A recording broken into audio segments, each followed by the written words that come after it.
আমরা স্পষ্ট ভাষায় বলতে চাই যে জুলাই জাতীয় সনদে উল্লেখিত বিষয়দের বাইরে সরকার কোনো সিদ্ধান্ত ঘোষণা করলে সনদে স্বাক্ষরকারী কোনো দলের জন্য তা মান্য করার বাধ্যবাধকতা থাকবে না।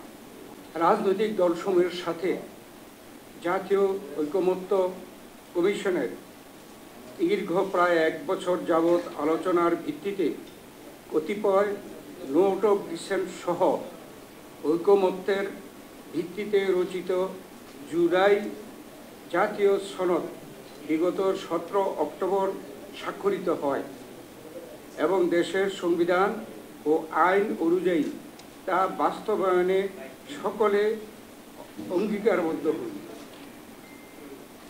সম্প্রতি অন্তর্বর্তীকালীন সরকারের উপদেষ্টাদের মধ্যে কেউ কেউ জুলাই জাতীয় সনদের বাইরে কোনো বিষয়ে সরকারের সিদ্ধান্তর ঘোষণা প্রসঙ্গে যে সকল বক্তব্য দিচ্ছেন তা বিভ্রান্তিকর এবং ঐকমত্যের ভিত্তিতে গৃহীত সিদ্ধান্ত অগ্রাহ্যের শামিল বা অগ্রাহ্য করার শামিল।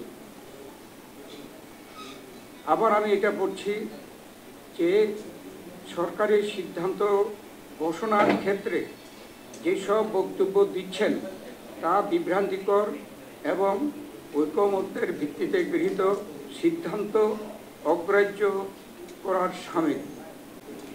আমরা স্পষ্ট ভাষায় বলতে চাই যে জুলাই জাতীয় সনদে উল্লেখিত বিষয়দের বাইরে সরকার কোনো সিদ্ধান্ত ঘোষণা করলে সনদে স্বাক্ষরকারী কোনো দলের জন্য তা মান্য করার বাধ্যবাধকতা থাকবে না।